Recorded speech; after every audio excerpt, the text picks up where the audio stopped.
কৃষ্ণ আকৌ লাজ পালোঁ ইয়াত আহি যে এই সমস্যাটো সকলোতে হৈছে বাৰে বাৰে নকওঁ বুলি ভাবিলেও মানুহজনী যে চাপৰ ভগৱন্তই প্ৰতিটো খোজতে সেই অনুভৱটো কৰোৱাই থাকে হয়তো আয়োজক সমিতিয়েও গম নাপায় যে এঞ্জেলা চাংমা ইমান চুটি চাপৰ বুলি আমাক যেতিয়াই আমন্ত্ৰণ জনাব এতিয়াৰ পৰাতো পণ লৈছোঁ যে আমাক আমন্ত্ৰণ জনাওঁতেই কম হয় এখন পীড়াৰ ব্যৱস্থা কৰিব নহয় এই ডাইচবোৰ অকণমান চাপৰ কৰিব কাৰণ কথা কোৱা মানুহ চাপৰো থাকে আজি আকৌ সেই কথাটো অনুভৱ কৰিলোঁ নহয় চাওকচোন বাৰু যি কি নহওক কাকডোঙা নৈ দৈয়াং নৈ নাম্বৰ অভয়াৰণ্য নগা পাহাৰৰ সৌন্দৰ্যই আৱৰি ৰখা প্ৰতিগৰাকী কৃষিজীৱী অসমীয়া প্ৰতিগৰাকী ভকত বৈষ্ণৱৰ চৰণত ব্ৰহ্মপুত্ৰৰ উত্তৰ পাৰৰ জীয়ৰী ঢলে ধেমালি কৰা ধেমাজিৰ জীয়ৰী এঞ্জেলা চাংমাইৰ তৰফৰ পৰা ভক্তিভৰা সেৱা নিবেদিছোঁ আশা কৰিছোঁ আপোনালোক সকলো কুশলে আছে এটি কাহিনীৰে কথাখিনি আৰম্ভ কৰিছোঁ ৰহুগণে তত্ত্বজ্ঞানৰ বাবে যাত্ৰা কৰিছে কপিল ঋষিৰ জৰিয়তে তত্ত্বজ্ঞান ল'ব কিন্তু অহংকাৰ মনত যথেষ্ট ৰথখনত গৈ থাকোঁতেই বাৰে বাৰে কি কৰিছে তেওঁ দোলাত গৈছে ক্ষমা কৰিব দোলাত গৈ থাকোঁতেই এই বাৰে বাৰে পথৰুৱাসকল যে গৈ থাকে বাটেৰে গৈ থকা লোকসকলক টানি আনি ইজন সিজনক ভাৰ ল'বলৈ দিয়ে ভয়তে লোকসকল ৰাস্তাৰ পৰা পলাইছে কাৰণ ভাৰখন দাঙিব নোৱাৰিলে ৰজাই তেতিয়া গালি সপনি পাৰিছে কিন্তু তত্ত্বজ্ঞানৰ বাবে তেওঁ গৈ আছে কপিল ঋষিক এবাৰ লগ পাবৰ বাবে বাটে পথে গৈ থকা লোকসকলক টানি টানি অনাত শেষত খবৰটো বিয়পি পৰিছে যে এই দিশেৰে বোলে ৰজা আহি আছে ৰজাই যাকে তাকে টানি আনিছে ভাৰ ল'বৰ বাবে গতিকে পথৰ পৰা সকলো আঁতৰি দিছে এখন নৈৰ পাৰত তেতিয়া আকৌ সাধাৰণ বেশভূষাত ভৰত ঘূৰি ফুৰিছে তেনে সময়তে আকৌ ভৰতক দেখা পাই লগে লগে ৰজাই ভাবিছে যে সাধাৰণ মানুহ গতিকে মাতি আনি কি কৰিছে দোলাখন ল'বলৈ দিলে দোলাখন লৈ গৈ আছে একো মাত মতা নাই যথেষ্ট পাহুৱালো আছিল দোলাখন লৈ গৈ আছে কিন্তু মাজে মাজে তেওঁৰ এটা চিন্তা অকণমান হৃদয়ত সহানুভূতি মানৱতা গদগদ হৈ থকা এজন ব্যক্তি আমি সকলোৱে জানো তত্ত্বজ্ঞানেৰে সমৃদ্ধ এই মাজে মাজে পৰুৱা গছকো বুলি কিবা এটা মোৰ গছকত মৰিবই নেকি এই ভাবি মাজে মাজে জঁপিয়াই দিয়ে ভৰত ৰজাই ভাবে কি হৈছে এই ভালকৈ লোৱা নাই নেকি ৰজাই কষ্ট পাইছে খলা বমা হৈছে অকণমান আকৌ জঁপিয়াই দিয়ে ক'ৰবাত কোনোবাখিনিত খৰকৈ যায় কোনোবাখিনিত ৰৈ ৰৈ যায় এতিয়া ৰজাই বোলে কি হৈছে বাকী ভাৰীকেইজনক সুধিছে মানে কি হৈছে কি কথাটো মই যে অসুবিধা পাইছোঁ দোলাখনত যাবলৈ এতিয়া বাকীকেইজনে কৈছে এই যে নতুনকৈ এইজনক যে আপুনি দিছে এই তেখেতে খেলি মেলিটো কৰিছে বোলে কি কৰিছে তেওঁ নিজৰ মতে গৈ থাকে মাজে মাজে দেখোন জঁপিয়াই দিয়ে মাজে মাজে দেখোন খৰকৈ যায় মাজে মাজে ৰৈ দিয়ে তেতিয়া ৰজাই তেওঁক লগে লগে ৰাখিছে দোলাখন ৰাখি লগে লগে কৈছে যে বোলে কি হৈছে তুমি কিয় নিজৰ মতে যাবলৈ আৰম্ভ কৰিছা মইতো ৰজা বহি গৈছোঁ দোলাখন নিওঁতে তুমি চাই যাব লাগে তাৰ পাছত কৈছে যে বয়স হৈছে নহয় দোলা দাঙি দাঙি হয়তো চাগে সেই বয়সৰ বাবে বুঢ়া হৈছ সেইধৰণে তই বুলি উপলুঙা কৰিবলৈ আৰম্ভ কৰিলে বোলে তোৰ শাস্তিও বিহা হ'ব এতিয়া তই বুলি যেতিয়া উপলুঙা কৰিছে ঘৰতে একো মাত মতা নাই মিচিকিয়া এটা হাঁহিৰে প্ৰত্যাহ্বান জনাইছে একো কোৱা নাই অকণমান দূৰ যোৱাৰ পিছত আকৌ একে কথা যে তোক ইমানখিনি কথা ক'লোঁ তোৰ গাতেই নালাগিল নে তাৰ পাছত তেতিয়া ঘৰতে হাঁহি মাৰি উত্তৰটো দিছে আপুনি যে প্ৰথমেই কথাষাৰ মোক ক'লে যে দোলাখন দাঙি অনাৰ বাবে তই হয়তো বুঢ়া হৈছ তোক এতিয়া শাস্তি দিম এই কথাটো এনেকুৱা যে মই দোলাখন মোৰ শৰীৰটোৱেহে দোলাখন দাঙি আনিছে মোৰ আত্মাই আপোনাক কঢ়িয়াই অনা নাই মোৰ আত্মা কেতিয়াও বুঢ়া নহয় শাস্তি দিম বুলি আপুনি যে উল্লেখ কৰিলে শাস্তি কোনে কাক দিব পাৰে মোৰ আত্মাটোহে কঢ়িয়াই ফুৰিছোঁ আপুনি মোৰ আত্মাক শাস্তি দিব নোৱাৰে এই কিছু তেনেধৰণৰ কথা শুনি ৰজা আচৰিত হৈ পৰিল ভাবিলে আচৰিত কথা ইমান কথা তেওঁ কেনেকৈ গম পালে এখেত কোনো সাধাৰণ ব্যক্তি নহয় বুলি ৰজাই তেতিয়া উপলব্ধি কৰিলে কিন্তু তেওঁ ভৰতে সেই মুহূৰ্তত কৈছিল যে আপুনি ৰজা হৈ যিটো গৌৰৱৰ আসনত অসত্যক স্বীকাৰ কৰি উঠি আহিছে সেই অসত্যৰ আৱৰণখনত থাকিলে আপুনি যিটো সত্যৰ বাবে গৈ আছে সেই সত্যটোক আপুনি স্বীকাৰ কৰিবলৈ সুযোগ নাপাব আপুনি তত্ত্বজ্ঞানৰ বাবে গৈ আছে আপুনি জ্ঞান অৰ্জন কৰিবৰ বাবে গৈ আছে কিন্তু আপুনি গৈ আছে ৰজা হৈ দোলাত গৈ আছে বাটে পথে যাকেই পাইছে তাকেই আনি আপোনাৰ দোলাখন দাঙিবলৈ দিছে সেই অসত্যৰ পোছাকযোৰ প্ৰথমে আপুনি খুলি ল'ব লাগিব বুলি ক'লে আজিও আমাৰ তেনেকুৱাই অনুভৱ হৈছে তেনে হয়তো বহু পোছাক খুলি থৈ আমি সত্যটোক স্বীকাৰ কৰিবলৈ আহিছোঁ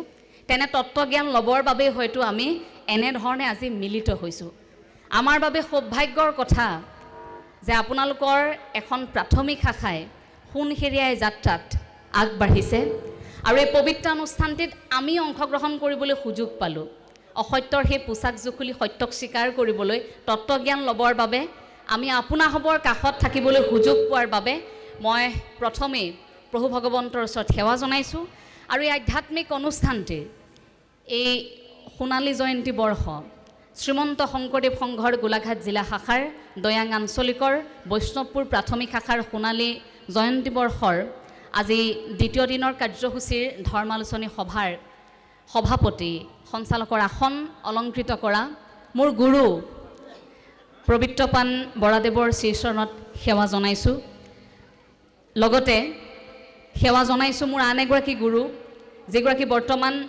শংকৰী সংগীত পৰীক্ষা পৰিষদৰ পঞ্জীয়ক হিচাপে আছে শ্ৰীমন্ত শংকৰদেৱ সংঘৰ ৰঞ্জিত বৰা বাপ শ্ৰীমন্ত শংকৰদেৱ সংঘৰ যুটীয়া সম্পাদক দেৱাঞ্জন বৰা বাপ লগতে আমাৰ মূলৰ শৰণ সদস্য সন্মানীয় বীৰেন বৰা বাপ গোটেই অনুষ্ঠানটিৰ মধ্যমণি প্ৰতিগৰাকী ভকত বৈষ্ণৱ আপোনা হ'বলৈ সেৱা জনাইছোঁ আৰম্ভণিতে ৰঞ্জিত বৰা বাপে ছাৰে উল্লেখ কৰিছিল আমাৰ কথা যে কেনেকৈ প্ৰশিক্ষণ গ্ৰহণ কৰিছিলোঁ তেতিয়া অকণমানি ছোৱালী এজনী আছিলোঁ সময়খিনি যেন দৃশ্যপটত ভাহি আহিছিল তেনে অনুভৱ হৈছে এইসকল পুৰুধা ব্যক্তিৰ পৰা জীৱনৰ প্ৰতি খোজত শিকিছোঁ আজি হাততে মাইক্ৰফোনটো লৈ যেতিয়া কথা কৈছোঁ প্ৰতি মুহূৰ্তত প্ৰতিগৰাকী গুৰুৰ প্ৰতি কৃতজ্ঞ হৈছোঁ কিন্তু মোৰ ভয় লাগে পবিত্ৰপান বৰা ছাৰৰ সন্মুখত আজিলৈকে মই ক'তো কেতিয়াও এনেকৈ মই ভাষণ বুলিয়ে কৈছোঁ বাৰু যেটো নিৰ্দিষ্ট বক্তা বুলি আমাক আমন্ত্ৰণ জনোৱা হৈছে ক'তো বক্তৃতা দি পোৱা নাই গতিকে গুৰুৰ আগত শিষ্যই মাইক্ৰফোনটো ধৰি কিনো কথা কম এয়া মৰহাস বুলিয়ে কৈছোঁ কাৰণ আমাকে নহয় আমাৰ দেউতাকো ছাৰে পিটি পিটি শিকাইছিল আমাকো সেই ধৰণেই শিকাইছিল গতিকে সেইগৰাকী গুৰুৰ সন্মুখত কিনো কম আসলতে পৰামৰ্শ আপোনালোকক দিব পৰা আমাৰ সামৰ্থ্য নাই মাথো মনত খুদুৱাই থকা দুই এটি কথাহে আমি বিভিন্ন সময়ত আলোচনা কৰিছোঁ আৰু সেই আলোচনাবোৰ আঁত শিকিছোঁ এইসকল গুৰুৰ পৰা মঞ্চত বহি থকা প্ৰতিগৰাকী জ্যেষ্ঠৰ চৰণত সেৱা জনাইছোঁ মই আৰম্ভণিতে পবিত্ৰপান বৰা ছাৰৰ বিষয়ে এষাৰ কৈ ল'ব বিচাৰিছোঁ যে এই ব্যক্তিগৰাকীক বুজি পাবলৈ অকণমান সময়ৰ প্ৰয়োজন হয় সহজতে বুজিব নোৱাৰি আপুনি সন্মুখত পোৱাৰ লগে লগে কিছু সংখ্যকে ভাবিব বৰ একা চেকা এই একা চেকা মনৰ মানুহগৰাকীৰ ব্যক্তিত্বক আপুনি যেতিয়া অনুভৱ কৰিব তেতিয়া আপোনাৰ মনলৈ এনেকুৱা এটা চিন্তা আহিবই যে আপোনাতকৈ আৰু সৌভাগ্যৱান কোনো নাই কাৰণ আপুনি তেখেতৰ সান্নিধ্য পাইছে আমাৰ বাবে সেইটো সৌভাগ্যৰ কথা যে প্ৰথমেই যেতিয়া অংকীয়া নাট শিকিবলৈ আৰম্ভ কৰিছিলোঁ প্ৰথমগৰাকী ব্যক্তি আছিল যিগৰাকীয়ে এটা চৰিত্ৰৰ বাবে কেইবাগৰাকীৰ ভিতৰৰ পৰা মোক উঠাই আনিছিল বোলে তই আছোন এই চৰিত্ৰটো কৰিব লাগিব সেইদিনা পবিত্ৰপান বৰা ছাৰৰ ৰঙা চকুক ভয় কৰি মই অংকীয়া নাটৰ সংলাপ মুখস্থ কৰিছিলোঁ কিন্তু পিছলৈ সেই সংলাপবোৰ মোৰ বুকু স্পৰ্শ কৰা হ'ল সেইদিনা তেখেতৰ ৰঙা চকুলৈ ভয় কৰি মই ভাওনাখন কৰিছিলোঁ পিছলৈ সেইখিনি মোৰ বাবে গুৰুজনা আদৰ্শৰ প্ৰতি শ্ৰদ্ধা হ'ল প্ৰথমে তেখেতৰ ৰঙা চকুলৈ ভয় কৰি মই নোৱাৰো বুলি ভাবিলেও কোনো মতে থিয় দিছিলোঁ নাই পাৰিবই লাগিব পিছলৈ সেইখিনি অসমীয়া জীয়ৰী হিচাপে মোৰ দায়বদ্ধতালৈ পৰিৱৰ্তন হ'ল গতিকে এই মঞ্চত এগৰাকী গুৰুক মই কৃতজ্ঞতা প্ৰকাশ কৰিবলৈ সুযোগ পাইছোঁ মই ভাবিছোঁ সেয়া মোৰ বাবে সৌভাগ্যৰ কথা যেটো নিৰ্দিষ্ট বিষয়বস্তু দিয়া হোৱা নাই গতিকে নিৰ্দিষ্ট বিষয়ত আজিও আমাৰ কথাকেইটা নাথাকিব অকণমান বিভিন্ন বিষয় সামৰি দুই এটা কথা প্ৰকাশ কৰিবলৈ চেষ্টা কৰিম আসলতে প্ৰসংগ বহু সময়ত বহু থাকে যিবোৰ আলোচনা কৰাৰ এতিয়া প্ৰয়োজনীয়তা আছে আমি গুৰুজনাৰ অৱদানৰ বিষয়ে বিভিন্ন সময়ত পাতি আহিছোঁ কিন্তু গুৰুজনাৰ আদৰ্শক কিমানগৰাকী অনুভৱ কৰিব পাৰিছোঁ বহু সংখ্যকে গুৰুজনাক স্বীকাৰ কৰিব নিবিচাৰে সেইসকলৰ কথা আমি বাদ দিলোঁ কিন্তু যিসকলে আমি স্বীকাৰ কৰোঁ সেইসকলে গুৰুজনাৰ আদৰ্শক কিমান গ্ৰহণ কৰিছোঁ এইটো আমাৰ বাবে বৰ ডাঙৰ কথা।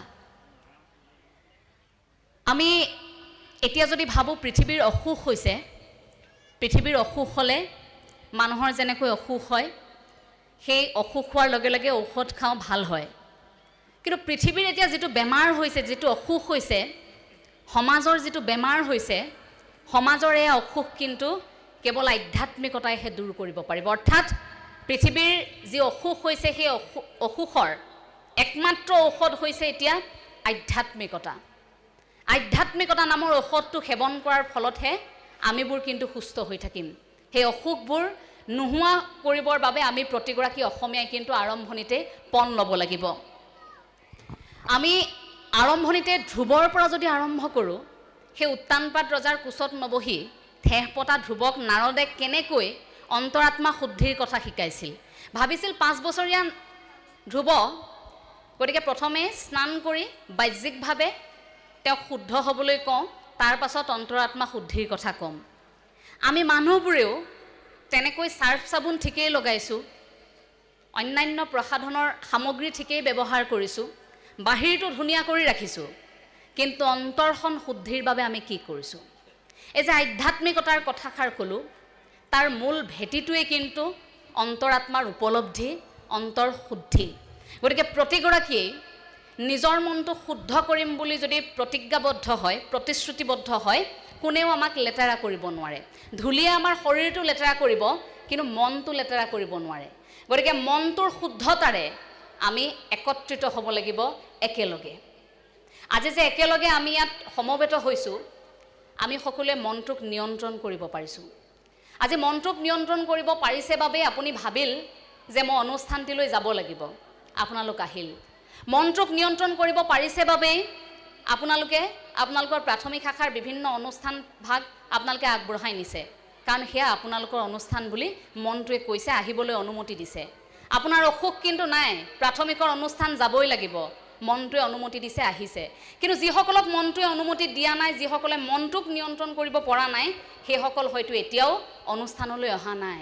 সেইসকল হয়তো বিচনাত আছে অথবা অন্যান্য কামত আছে, মনটোক যিসকলে নিয়ন্ত্ৰণ কৰিব পৰা নাই। গতিকে এই মনুষ্যৰ শৰীৰটো কঢ়িয়াই ফুৰোঁতে প্ৰথম কথাটোৱে সেই মনটো, যে মনটো থাকিলেহে, মনটো নিয়ন্ত্ৰণ হৈ থাকিলেহে আপুনি মই মানুহ, সেই আত্মাটো যে কঢ়িয়াই লৈ ফুৰিছোঁ এটা উপলব্ধি। গতিকে মনটোত প্ৰতি ঘণ্টাত প্ৰায় 12,000 পৰা 60,000 আমাৰ চিন্তা আহে। সেই চিন্তাৰ অধিকাংশই বেবেৰী বাং, অধিকাংশই বিশৃংখল চিন্তাই আমাক আগুৰি ধৰে। গতিকে সেই চিন্তাৰ মাজত আমি উপলব্ধি কৰিব লাগিব চিন্তাবোৰ কোন দিশে গতি কৰিলে আমি ভাবি থকা সেই লক্ষ্যটোত উপনীত হ'ম। সেই মনটোক নিয়ন্ত্ৰণ কৰিবৰ বাবে আমাক এজন গুৰুৱে বাৰুকৈ শিকাই থৈ গৈছিল, যিগৰাকী গুৰুৰ বাবে আপুনি মই এতিয়া গদগদ বুকু ফিন্দাই থাকোঁ, আপুনি মই অসমীয়া। সেইগৰাকী গুৰু জগতগুৰু শ্ৰীমন্ত শংকৰদেৱ গুৰুজনাই আমি কেনেকৈ থাকিব লাগে, কেনেকৈ আৱেগক নিয়ন্ত্ৰণ কৰিব লাগে, মনক নিয়ন্ত্ৰণ কৰিব লাগে, সমাজত থাকিব লাগে, ব্যক্তিগত আচৰণ কেনেকুৱা হয়, সামাজিক আচৰণ কেনেকুৱা হয়, ব্যক্তিগত দায়বদ্ধতা কেনেকুৱা হয়, সামাজিক দায়বদ্ধতা কেনেকুৱা হয়, গুৰুজনাই সেই কথাখিনিও কৈ থৈ গৈছিল। সেয়েহে আৰম্ভণিতে কৈছোঁ যে আমি গুৰুজনাৰ ব্যক্তিত্বক কেনেকৈ অনুভৱ কৰিব পাৰিছোঁ। আমি ঠিকেই আছে গুৰুজনাৰ নাটখনৰ বিষয়ে জানিবলৈ চেষ্টা কৰিছোঁ, বৰগীত বাগীৰ জৰিয়তে আমি জানিবলৈ চেষ্টা কৰিছোঁ, কিন্তু গুৰুজনা এই ব্যক্তিত্বৰ বিষয়ে আমি কিমান জানিবলৈ চেষ্টা কৰিছোঁ। এজন ব্যক্তি য'ত এটা সময়ত আলংকাৰিকসকলে ভক্তিৰসক প্ৰাধান্য দিয়া নাছিল, তাৰ পাছত যেতিয়া নৱবৈষ্ণৱ আন্দোলনৰ সূচনা হ'ল, ভক্তিৰসক প্ৰাধান্য দিয়া হ'ল। গুৰুজনাৰ প্ৰতি মাৰ্গতে ভক্তিৰসক কিয় উপস্থাপন কৰিবলগীয়া হ'ল? এই যে ৰঞ্জিত বৰা ছাৰে আৰম্ভণিতে এই কথাষাৰ কৈছিল যে আমি এটা সময়ত গছৰ বাকলি পিন্ধি আছিলোঁ, কেনেকৈ থাকিব লাগে আমি সেয়াও জনা নাছিলোঁ। অৰ্থাৎ গছৰ খুৰুং পৰ্বতৰ গুহাত আমি বাস কৰি থকা জাতিয়ে, আদিম মানুহে খেতি কৰিবলৈও জনা নাছিলোঁ, হাবিয়ে বননিয়ে ঘূৰি ঘূৰি এটা সময়ত কৃষি কৰ্ম কৰিবলৈ শিকিলোঁ। তাৰ পাছত লাহে লাহে আমি সেই নৈপৰীয়া জাতিটো, আমি নৈৰ পাৰত চিঞৰি চিঞৰি নাম গাই থকা জাতিটোৱে নামঘৰত একেলগে আহি নাম ল'বলৈ শিকিলোঁ। কেনেকৈ শিকিলোঁ, কাৰ বাবে শিকিলোঁ? সমাজ পাতি বাস কৰিবলৈ শিকিলোঁ, কাৰ বাবে শিকিলোঁ, কেনেকৈ শিকিলোঁ? নামঘৰ প্ৰতিষ্ঠা কৰি থৈ যোৱা হ'ল, কিয় কৰি থৈ যোৱা হ'ল? আপোনাক মোক হাই কজিয়া কৰিবৰ বাবে নহয়। এখন সমাজ আমাক দি থৈ গ'ল, সেইখন সমাজত আপুনি মই থাকিব পৰা নাই সেইবাবে মানুহে আমাক কি কয় বোলে শংকৰে পাতে ভকতে ভাঙে ভাঙিছোঁ আপুনি মই সেই আদৰ্শটোক ক'ৰবাত আপুনি মই আঘাত কৰিছোঁ এই কথাবোৰ যেতিয়া আমি মুকলিকৈ কওঁ এতিয়া আদৰ্শৰ অনুভৱৰ কথাবোৰ যেতিয়া কওঁ যিসকলে গুৰুজনাক স্বীকাৰ কৰিব নোৱাৰে সেইসকলে বেয়া পায় আমাক কয় যে এওঁৰ অকল কথা কৈ থকাৰ কাম নেকি যদি গান গোৱা মানুহ এজনক আপুনি কয় যে এওঁ অকল গালেই গাই থাকে অভিনয় কৰা মানুহ এজনক কি এওঁ অকল অভিনয় কৰি থাকে নৃত্যশিল্পী এজনক আপুনি ক'ব নেকি যে এওঁ অকল নাচিয়ে থাকে তেনেহ'লে বক্তা এগৰাকীক কিয় কয় যে এওঁ অকল কথা কৈ ফুৰে ই এটা বৃত্তিমুখী শিক্ষা আমি হাতত মাইক্ৰফোনটো লৈছোঁ মনৰ দুই এটা কথা আলোচনা কৰিছোঁ এই আদৰ্শটোত ক'ৰবাত কিবা খেলি মেলি হৈছে যদি সময় আছে আমি আলোচনা কৰি তাত ঠিক কৰিব পাৰোঁ নেকি বুলিহে ইয়াত পৰামৰ্শ ক'তো নাই ইয়াত প্ৰফেশ্যনেল বক্তা হ'বলৈ যোৱাৰ আমাৰ মনোবৃত্তি নাই তেনেকৈ ইচ্ছা থাকিলে আমি সেই ধৰণে গতি কৰিলোহেঁতেন আৰম্ভণিতেই যে আমাৰ এটা চিনাকি দিয়া হৈছে যে আমি শ্ৰীমন্ত শংকৰদেৱ সংঘৰ এগৰাকী সংগী এই কথাটোত মই গৌৰৱবোধ কৰোঁ যে শ্ৰীমন্ত শংকৰদেৱ সংঘই সেই মজিয়াখন কিন্তু সাজু কৰি দিছে য'ত গুৰুজনাৰ আদৰ্শক অনুভৱ কৰিব পাৰি সেই অনুভৱখিনি কৰিবৰ বাবেহে হাততে মাইক্ৰফোনটো লৈছোঁ প্ৰয়োজন হ'লে ৰাজ্যৰ বিভিন্ন প্ৰান্তত এগৰাকী নহয় 10 গৰাকী 50 গৰাকীকৈ বক্তা ওলাওক গুৰুজনাৰ কথা কওক আমিও জানো যে প্ৰচাৰ প্ৰসাৰ নোহোৱাৰ বাবে ক'ৰবাত কেনেকৈ গুৰুজনা হেৰাই গৈছিল আমি এতিয়া মূৰ ঘমাই থাকোঁ চিন্তা কৰোঁ বিশ্ব দৰবাৰত গুৰুজনাক প্ৰতিষ্ঠা কৰিব নোৱাৰিলোঁ কিন্তু ভুল কাৰ আছিল আমাৰ শেক্সপিয়াৰৰ নাটকৰ সৈতে আমি গুৰুজনাৰ নাটকৰ তুলনা কৰিব পাৰোঁ নেকি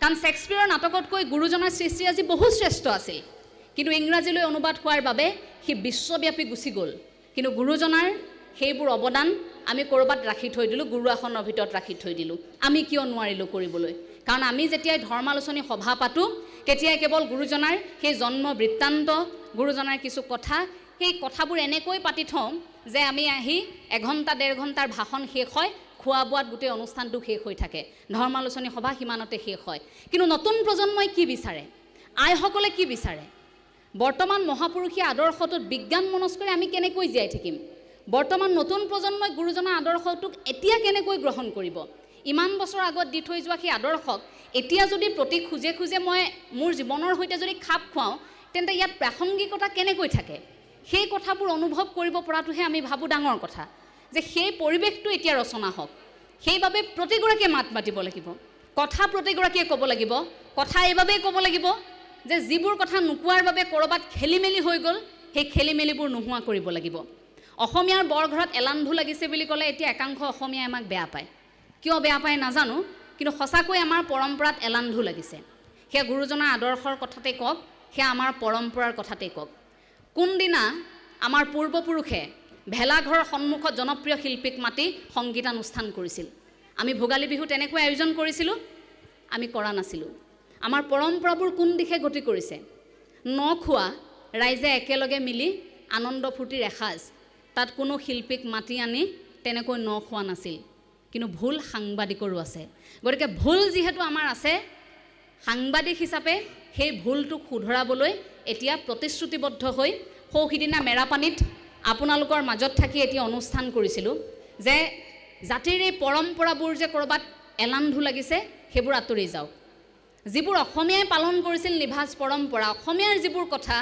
জাতিৰ যিবোৰ কথা সেইবোৰ কথাহে আমাৰ মাজত থাকক আৰু সেইবোৰ কথা থাকিবৰ বাবে আপুনি স্বীকাৰ কৰিবই লাগিব গুৰুজনাৰ কথা কওঁতে যদি কোনোৱে বেয়া পায় সেইসকলৰ প্ৰতি মোৰ এটাই প্ৰশ্ন থাকিব যে গুৰুজনাৰ বিষয়ে কৈ হয়তো গোটেই জীৱনটো শেষ কৰিব নোৱাৰিম আৰু গোটেই জীৱনটো যেতিয়ালৈকে থাকিম হাতত যেতিয়ালৈকে মাইক্ৰফোনটো থাকিব তেতিয়ালৈকে আপোনালোকৰ দৰে ব্যক্তিয়ে বেয়া পালেও মই শ্ৰীমন্ত শংকৰদেৱ গুৰুজনাৰ কথা কৈয়ে থাকিম বেয়া পালেও আপত্তি নাই কাৰণ গুৰুজনাৰ আদৰ্শগত দিশটোৱে আমাৰ জীৱনটো সুন্দৰ কৰিব পাৰে এই যে সৃষ্টিৰাজিৰ অৱদানৰ কথা ক'লোঁ এই কথাষাৰত মই কষ্ট পাওঁ এতিয়া কিছু বৰ্তমান সময়ত চলি থকা কিছু বিষয়বস্তু উপস্থাপন কৰিম যে আজিৰ সময়ত আপোনাৰ সন্তানক আপুনি বৰ হেঁপাহেৰে বৰগীতটো শিকিবৰ বাবে উলিয়াই পঠিয়াইছে বৰ হেঁপাহেৰে আপুনি ভাওনা ভাগি শিকিবৰ বাবে উলিয়াই পঠিয়াইছে কিন্তু হৈছে কি সেই ভাওনা ভাগিৰ বিসংগতি ক'ত হৈছে তাত আপুনি মই যেতিয়া প্ৰশ্ন কৰিবলগীয়া হৈছে প্ৰবিত্ৰপান বৰাচাৰৰ দৰে ব্যক্তিয়ে আমাৰ অংকীয়া ভাওনাক লৈ কিমান কষ্ট কৰিছে আপোনালোকে সেয়া দেখিছে কেনেকৈ এই শ্ৰীমন্ত শংকৰদেৱ সংঘই দুটাকৈ কৰ্মশালাৰ আয়োজন কৰি বৰগীতৰ বাদ্যৰ অভিনয়ৰ প্ৰশিক্ষণ আগবঢ়াই আহিছে। ছাৰৰ দৰে হয়তো বহু ব্যক্তি অসমৰ বিভিন্ন প্ৰান্তত আছে যিসকলে এই ভাওনা ভাগিকেই হওক বা বৰগীত ভাগিকেই হওক শুদ্ধ ৰূপত উপস্থাপন কৰিবলৈ চেষ্টা কৰি আহিছে, কিন্তু তাৰ পাছতো বিকৃত হৈছে। আজিকালি অনুষ্ঠান পাতে ভাওনা গৈ এতিয়া ভাওনা মহোৎসৱ হ'ল। ছাৰে বৰ হতাশাত সেইদিনা সামাজিক মাধ্যমত লিখিছে, কষ্ট পাইছোঁ, কিন্তু এদিন ছাৰৰ মনৰ কথাবোৰ অসমবাসীক জনাবলৈ চেষ্টা কৰিম তেখেতৰ এগৰাকী শিষ্য হিচাপে। এইখিনি আপোনালোকৰ সন্মুখত আজি কথা দিলোঁ, তেখেতৰ জৰিয়তে সেই কথাখিনি কিন্তু জানিবলৈ চেষ্টা কৰিম। এই যে বিকৃত উপস্থাপন বুলি আমি কৈছোঁ, এতিয়া ভাওনা মহোৎসৱ হ'বলৈ গ'ল। ভক্তি ৰসেৰে গুৰুজনাই আগবঢ়াই থৈ যোৱা ভাওনা এতিয়া উপস্থাপন তেনেকৈ নহয়। এতিয়া প্ৰতিযোগিতা হোৱাৰ বাবে সেই প্ৰতিযোগিতাৰ ধামখুমীয়াত ক'ৰবাত ভক্তি ৰসটো হেৰাই থাকিল।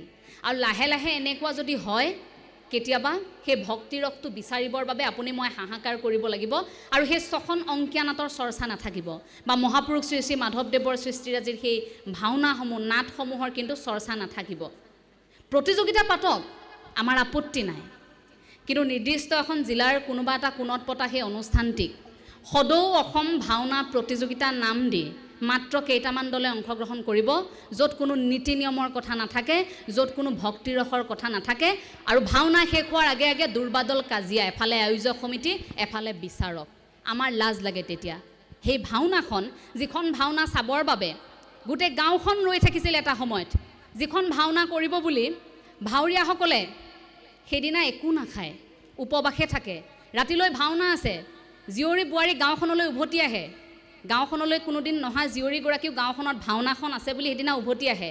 ৰাতিলৈ সকলোৱে একেলগে ভাওনা ভাগ চাই, ভক্তিৰসৰ কথা থাকে তাত, উপলব্ধি কৰে। নামঘৰৰ ভিতৰত পতা সেই ভাওনা ভাগ এতিয়া চকুৰ সন্মুখত কিবা এটা খেলি মেলি হ'বলৈ গৈ আছে।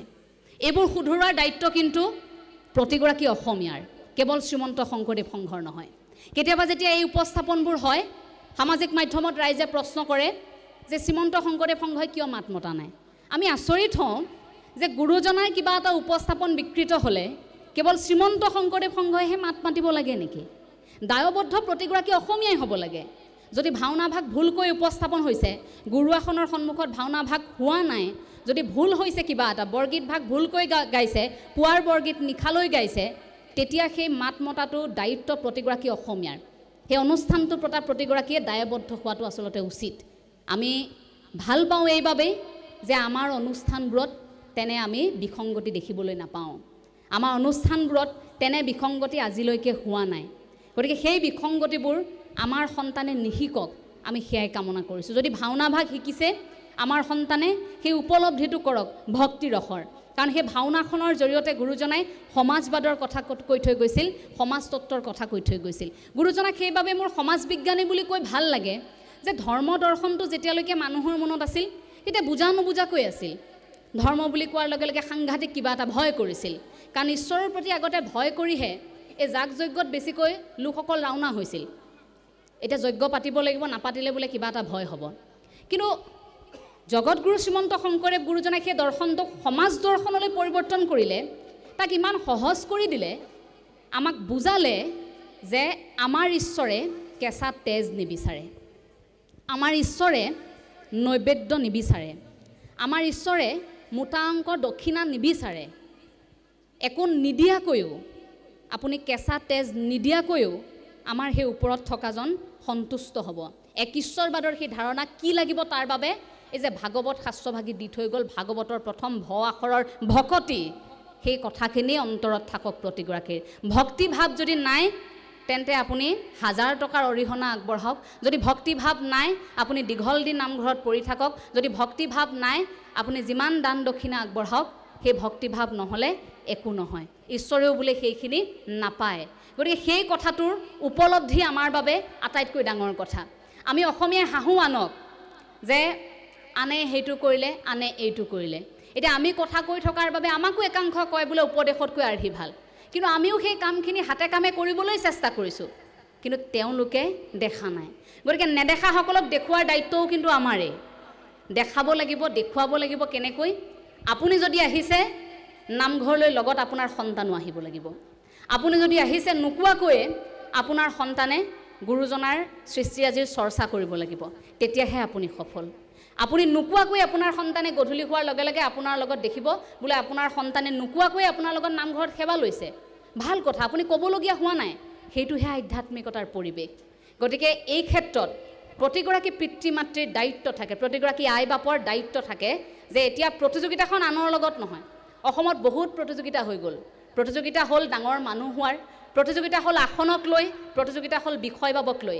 এতিয়া প্ৰতিযোগিতাখন মানুহ হোৱাৰ হওক, ভাল মানুহ হোৱাৰ হওক, আৰু সেই প্ৰতিযোগিতাখনত ভকত হোৱাৰ প্ৰতিযোগিতা এখনো থাকক, যিখন ভকত হোৱাৰ প্ৰতিযোগিতাত কেৱল 60 বছৰ বৃদ্ধগৰাকীৰ নহয়, বোলে 14 বছৰীয়া কিশোৰীগৰাকীও যাব, বোলে 14 বছৰীয়া কিশোৰীগৰাকীও যাব সেই ভকত হোৱাৰ প্ৰতিযোগিতাত।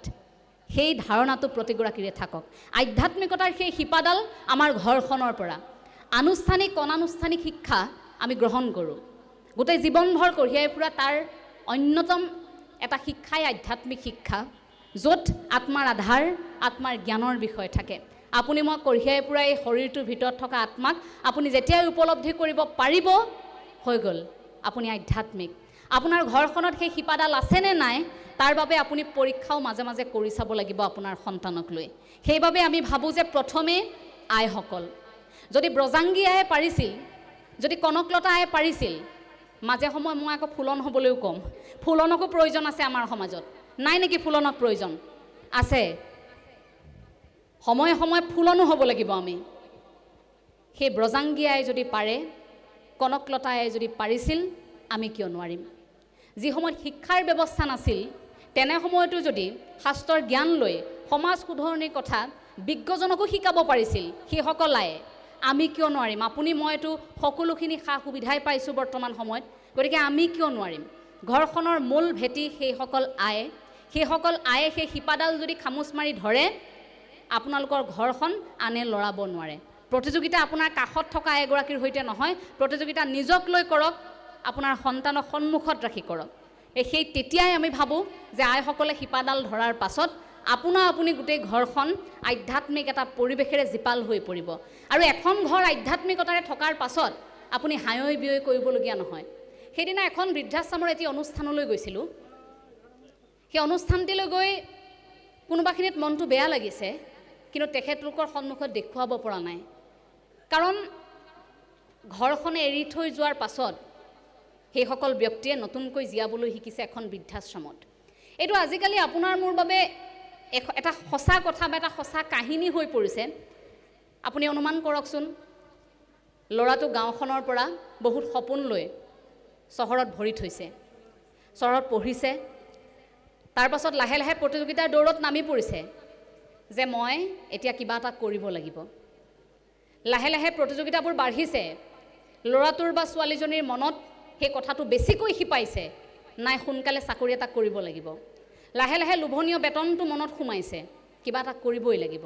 সেই লোভনীয় বেতনটোৱে ক'ৰবাত কেতিয়াবা লৈ গৈছে উৰুৱাই বহিৰাজ্যলৈ অথবা বহিদেশলৈ, গুচি গ'ল অন্য প্ৰান্তলৈ, ইয়াত ৰৈ গ'ল তেওঁ পিতৃ মাতৃ। কেতিয়াবা অসুস্থ হৈছে, ঘূৰি আহিব পৰা নাই সময়মতে, চাকৰিৰ কথা উভতি আহিব নোৱাৰে। এখন সঁচা ছবি। আৰু তেনেকুৱা এটা সময়তে আপুনি মই এতিয়া স্বীকাৰ কৰিবই লাগিব যে এতিয়া অন্ততঃ সেইসকলক জীয়াই থাকিবৰ বাবে এখন বৃদ্ধাশ্ৰমৰ প্ৰয়োজনীয়তা আছে। কিন্তু যদি আধ্যাত্মিকতাৰে আমিবোৰ জীপাল হৈ থাকোঁ, ঈশ্বৰমুখী যদি চিন্তাধাৰাত থাকোঁ, তেন্তে হয়তো তেনে বৃদ্ধাশ্ৰমৰ প্ৰসংগ লাহে লাহে আমাৰ মাজৰ পৰা নোহোৱা হৈ যাব।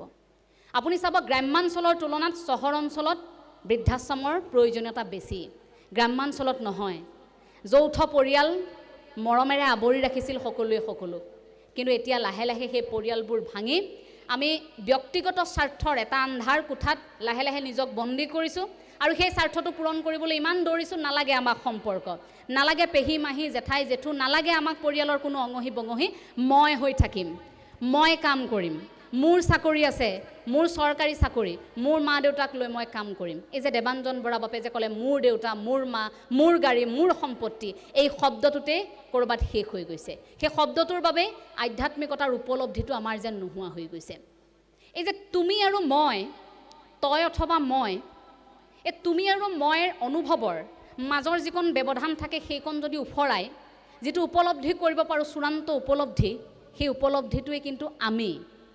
আৰু সেই আমিটো যদি বুজিব বিচাৰোঁ তেন্তে বুজিবৰ বাবে সেই গুৰুজনাৰ আদৰ্শটোক বুজিলেই হ'ল। কাৰণ গুৰুজনাই সৃষ্টিৰাজিত প্ৰতিবাৰে আমি ব্যৱহাৰ কৰি থৈ গৈছে। ক'তো গুৰুজনাই মই, ক'তো তুমি ব্যৱহাৰ কৰা নাই। ভকতসকলে আমি একেলগে এই ধৰণৰ কথাবোৰ ব্যৱহাৰ কৰি থৈ গৈছিল। গতিকে ভাবক যে আমাৰ গুৰুজনা কিমান দূৰদৰ্শী আছিল, যে আজিৰ পৰা বহু বছৰৰ পাছত এইখন সমাজ কেতিয়াবা বিশৃংখল হ'ব। এই মানুহখিনি আজি যিখিনিক মই মাহ প্ৰসাদ খুৱাই ৰাখি আছোঁ, যিখিনিক মই আজি চিহ্নযাত্ৰা ভাওনাৰ জৰিয়তে মই সপ্ত বৈকুণ্ঠৰ কথা বুজালোঁ, এই মানুহখিনি এদিন খেলি মেলি কৰিবই। হয়তো গুৰুজনাই সেই কথাটো অনুভৱ কৰিছিল। গতিকে কেনেকৈ আমি সেই আমি শব্দটোৰ বান্ধোনটোত থাকিব পাৰোঁ, সেই কথাষাৰ হয়তো সেই তেনেকৈ বুজাই থৈ গৈছিল। কিন্তু সেই সৃষ্টিৰাজিক আপুনি মই অনুভৱ কৰিব নোৱাৰোঁ। আমি এটা নিৰ্দিষ্ট দিনত ভাগৱত ব্যাখ্যা শুনো, আমি আন সময়ত শুনিব নোৱাৰোঁ। কীৰ্তনখন মেলি চাবলৈ আমাৰ সময় নাই, আমি গুণমালা পঢ়িবৰ বাবে সময় নাই, বা নামঘোষাৰ জৰিয়তে ঈশ্বৰক প্ৰাৰ্থনা কৰিবলৈ আমাৰ সময় নাই। এলাহবোৰ লাহে লাহে বাঢ়িছে, কিন্তু তাৰ মাজতো সেই আধ্যাত্মিকতাক একাংশই ধৰি ৰাখিছে। সেইসকলৰ মাজত কিন্তু আপোনালোক পৰে। ধৰি ৰাখিছে বাবেই এখন প্ৰাথমিকে আজি ৫০টি বৰ্ষ অতিক্ৰম কৰিলে। ধৰি ৰাখিছে বাবেই একোটি আধ্যাত্মিক অনুষ্ঠানে ১০০ বছৰ ২০০ বছৰ গৰকিছে। কিন্তু ঐতিহ্যটোৰ পৰা আঁতৰি নোযোৱাকৈ গতি কৰিব লাগিব। সেই ঐতিহ্যৰ পৰা আঁতৰি নোযোৱাকৈ যদি গতি কৰে, তেতিয়াহে কিন্তু সেয়া আমাৰ বাবে বা সমাজৰ বাবে ই এটা ভাল লগা নিদৰ্শন হৈ থাকিব পাৰে। গতিকে গুৰুজনাৰ সেই আমি তত্ত্বটো বুজিবৰ বাবেও আমাক এতিয়া কিন্তু সময়ৰ প্ৰয়োজন। প্ৰতি সৃষ্টিৰাজি যদি আমি লুটিয়াওঁ, তাৰ বাবে আমি হাতত প্ৰতিখন ধৰ্মগ্ৰন্থ তুলি ল'ব পাৰোঁ।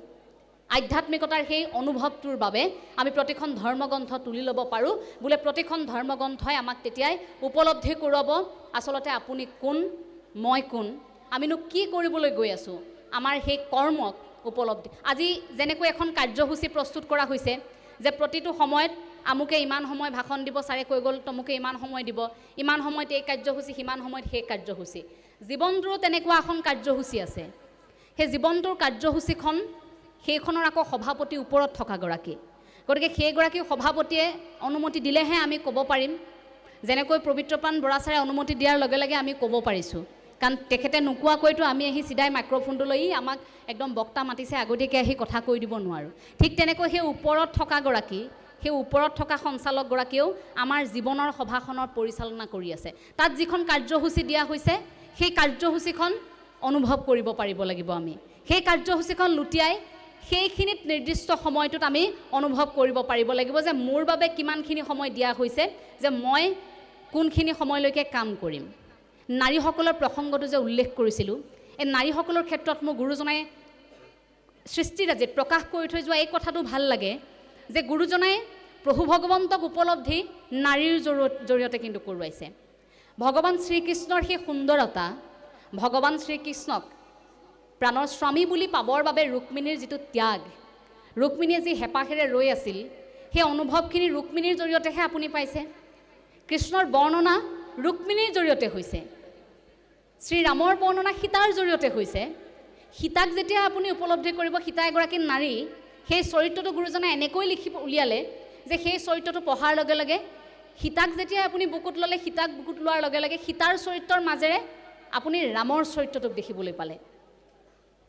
গতিকে নাৰীৰ মাজেৰে ভগৱন্তক উপস্থাপন কৰি থৈ গৈছে। গুৰুজনাই নাৰীৰ আসন আমাৰ সমাজত বৰ উচ্চ খাপত ৰাখি থৈ গৈছে। যি সময়ত গুৰুজনাই ধৰ্ম প্ৰচাৰ কৰিছিল, সেই সময়তো সকলোকে লৈ সাঙুৰি কৰিছিল। কিন্তু এতিয়া আমাৰ সমাজত লাহে লাহে নাৰী যেন দুৰ্বল হৈ গৈছে। একেখন বাতৰি কাগজৰ পৃষ্ঠাত এটা ছাইডত যদি এটা ফালে যদি আমি দেখিবলৈ পাওঁ ক'ৰবাত ধৰ্ষণ হৈছে, আন ক'ৰবাত আমি পঢ়িবলৈ পাওঁ এগৰাকী নাৰীৰ সফলতাৰ কথা। কিন্তু একেখন সমাজেই নহয় জানো?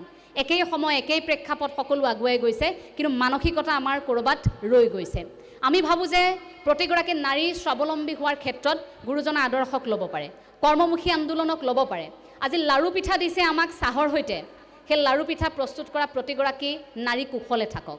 প্ৰতিগৰাকী নাৰীয়ে হয়তো অনুভৱো কৰিব পৰা নাই যে আপোনালোকে যিমান সুন্দৰকৈ লাড়ু পিঠা প্ৰস্তুত কৰিব পাৰে, সিমান সুন্দৰকৈ কোনেও নোৱাৰে। গতিকে অৰ্থনৈতিক ভেটিৰ কথা আমি কওঁ, অৰ্থনৈতিক বিপ্লৱৰ কথা কওঁ, কৰ্মমুখী আন্দোলনৰ কথা কওঁ, কিন্তু প্ৰতিগৰাকী নাৰীৰ পাকঘৰত, অসমীয়া প্ৰতিগৰাকী আইৰ পাকঘৰত অৰ্থাৎ বৰ ঘৰত এই অৰ্থনৈতিক আন্দোলনৰ খোজটো কিন্তু আৰম্ভ হয়। যদি আইসকলে বুজি পায় ইয়াত বহি থকা আইসকলৰ ভিতৰত বহু গুণ থাকিব পাৰে সেই গুণবোৰ অনুভৱ কৰাটো ডাঙৰ কথা আপোনালোকে কৰা কামটো আনে কৰিব নোৱাৰে সেই উপলব্ধিটো সেই অৰ্থনৈতিক ভেটিটো টনকিয়াল কৰিবলৈ আমি কিবা এটা কৰিব পাৰোঁ নে কৰ্মমুখী আন্দোলনত আইসকলৰ ভূমিকা এই ক্ষেত্ৰত কিন্তু অনুভৱটো ডাঙৰ কথা সেইটো কিন্তু গুৰুজনাৰ আদৰ্শৰে আপুনি কৰিব পাৰে কাৰণ গুৰুজনাই অকল আমাক মাহ প্ৰসাদ খাবলৈ কৈ থৈ যোৱা নাছিল গুৰুজনাই আমাক সেইবাবে এই যে নাচি বাগি গাই ভক্তিৰ ৰসেৰে বুৰ গৈ তাৰ মাজতো আকৌ কামখিনি আছেই কৃষ্ণ সংস্কৃতি মানে কৃষিৰ কথাও থাকিল তাত কৰ্মমুখী কথাও থাকিল সেই জৰিয়তেহে আপোনাক মানুহ হৈ থাকিবলৈ সেই যাত্ৰাটোত যাবলৈ শিকাইছে কিন্তু সেই উপলব্ধিটো ডাঙৰ কথা যে প্ৰতিগৰাকী আই সেইখিনি অন্তত উপলব্ধি যদি কৰিব পাৰে আমি আপুনি যে নিজৰ ভৰিত থিয় দিয়া বুলি যে এটা কথা থাকে অৰ্থনৈতিক আন্দোলনৰ সেই খোজটো প্ৰতিগৰাকী নাৰীয়ে দিব পাৰিব আৰু তাৰ পাছত প্ৰতিগৰাকী নাৰীয়ে সেই খোজটো দিয়াৰ পাছত আপোনাৰ সন্তানক আৰু শিকাবলগীয়া নহয় কৰ্মমুখী আন্দোলনৰ কথা কৰ্মমুখী আন্দোলনৰ জৰিয়তেহে কিন্তু আমি গুৰুজনাই বিচাৰি থকা সেই সপোনটো পূৰণ কৰিব পাৰিম যদি কৰ্মমুখী আন্দোলনটোত আমি নাথাকোঁ তেতিয়া পিছৰ প্ৰজন্মই আমাক সঁচাকৈ হাঁহিব গতিকে হাতে কামে একেলগে এই কামখিনি আমি কৰিব লাগিব এই শুনা সভাসদ সাধু জনস্থিৰ মনে লভিবা পৰম পদ শ্ৰৱণ কীৰ্তনে মনুষ্যৰ শ্ৰেষ্ঠ ধৰ্ম এহি মানে মাত্ৰ দেখিও বিচাৰি মহা ভাগৱত শাস্ত্ৰ ভাগৱত শাস্ত্ৰভাগীৰ শ্ৰৱণ কীৰ্তন যদি উত্তম বুলি আমি অনুভৱ কৰিছোঁৱেই তেন্তে এলাহ কিয় সেই অকণমান মাত্ৰ সাহস আমাক লাগে যে তাত কোৱা কথাখিনি আপোনাৰ মোৰ ব্যক্তিগত জীৱনত এতিয়া কেনেকৈ প্ৰয়োগ কৰোঁ যদি সত্যযুগ ত্ৰেতাযুগ দ্বাপৰ যুগ কলি যুগ এই চাৰিটা যুগৰ আপুনি তুলনা কৰে আটাইতকৈ সহজ ঈশ্বৰমুখী যাত্ৰাত যাবলৈ কলি যুগটোৱে কাৰণ তাতে ধ্যানৰ কথা আছিল পূৰ্বতে যজ্ঞৰ কথা আছিল পূজাৰ কথা আছিল মই পূৰ্বতে কৈছোঁ যে আমাৰ ঈশ্বৰে তেজ নিবিচাৰে গতিকে আমাৰ বাবে সুবিধা আমাৰ ঈশ্বৰে কেৱল এই হৃদয়খনহে বিচাৰিছে এই কলি যুগত কেৱল নাম ধৰ্মহে শ্ৰেষ্ঠ সেই নাম লোৱাৰ লগে লগে আপুনি ঈশ্বৰ প্ৰাপ্তিৰ যাত্ৰাটোত যাব পাৰে গতিকে তাত আপোনাৰ মোৰ এলাহ কিয় সেই অসমীয়া মানুহৰ এলাহটো এতিয়া এৰিবৰ হ'ল সমালোচনা মাজে মাজে কৰাৰ প্ৰয়োজনীয়তা আছে সমালোচনাবোৰ কৰিলে ৰাইজে বেয়া পাব নালাগে মাত্ৰ অকণমান মোৰ খহটাৰ বাবে কথাবোৰ এনেকুৱা হয় মানুহে ভাবে বৰ অহংকাৰত কৈছোঁ কথাবোৰ অহংকাৰত কোৱা কথা নহয় এয়া এগৰাকী অসমীয়া জীয়ৰীৰ মনৰ কথা আৰু মই অলপ ভংভঙীয়া সৰুৰ পৰা মোৰ স্বভাৱগত এইটো বৈশিষ্ট্য সেইবাবেহে কথাবোৰ এনেকুৱা হয় গতিকে সামাজিক মাধ্যমত যিহেতু ভিডিঅ'বোৰ এতিয়া কৰি থকা হৈছে গতিকে এইসকলে ভাবিব নালাগে যে এওঁ বৰ অহংকাৰী হাতত মাইক্ৰফোনটো লৈ কেৱল মাত্ৰ পৰামৰ্শ দি ফুৰে আকৌ কৈছোঁ এইখিনি পৰামৰ্শ নহয় এইখিনি আপোনাৰ মোৰ উপলব্ধিৰ কথা আমি ইমান দিনে গুৰুজনাৰ বিষয়ে পঢ়িলোঁ গুৰুজনাৰ অৱদানক চৰ্চা কৰিছোঁ কিন্তু তাৰ পাছতো বিকৃত উপস্থাপন হয় তেতিয়া আমি কিয় মাত নামাতিম তাৰ পাছতো গুৰুজনাৰ আদৰ্শক লৈ প্ৰশ্ন কৰে তোমালোকৰ শংকৰদেৱ বুলি তেতিয়া আপুনি মই কিয় মাত নামাতিম আপোনাৰ সন্তানকো মাত মাতিবলৈ শিকাওক আপুনিও মাত মাতক আমি যদি মাত নেমাতোঁ ক'ৰবাত প্ৰচাৰ বিমুখ হৈ ক'ৰবাত হেৰাই যাব আৰু ঢাক ঢোল বজাই থাকি লাভ নাই বিশ্ব দৰবাৰত প্ৰতিষ্ঠা কৰিব লাগে বুলি প্ৰতিটো হাতত থকা মোবাইলত আমি ভাবোঁ তথ্য উপলব্ধ হ'ব লাগে আমি যদি চাৰ্চ কৰাৰ লগে লগে শেক্সপিয়াৰৰ তথ্য পাওঁ গুৰুজনাৰ তথ্য কিয় নাপাওঁ তাৰ বাবে আপোনাৰ সন্তানে গুৰুজনাৰ বিষয়ে লিখিবলৈ আৰম্ভ কৰিব লাগিব অসমীয়াত হিন্দীত ইংৰাজীত যি ভাষাতেই নহওক কিয় অনুবাদ হ'ব লাগিব পূৰ্বতে অনুবাদ যে হোৱা নাই তেনে নহয় অনুবাদ হৈছে কিন্তু যিমান উচ্চমানৰ অনুবাদ হ'ব লাগিছিল সিমান উচ্চমানৰ অনুবাদ নোহোৱাৰ বাবে ক'ৰবাত ৰৈ গৈছে সেই অনুবাদ হ'ব লাগিব স্কুলে কলেজে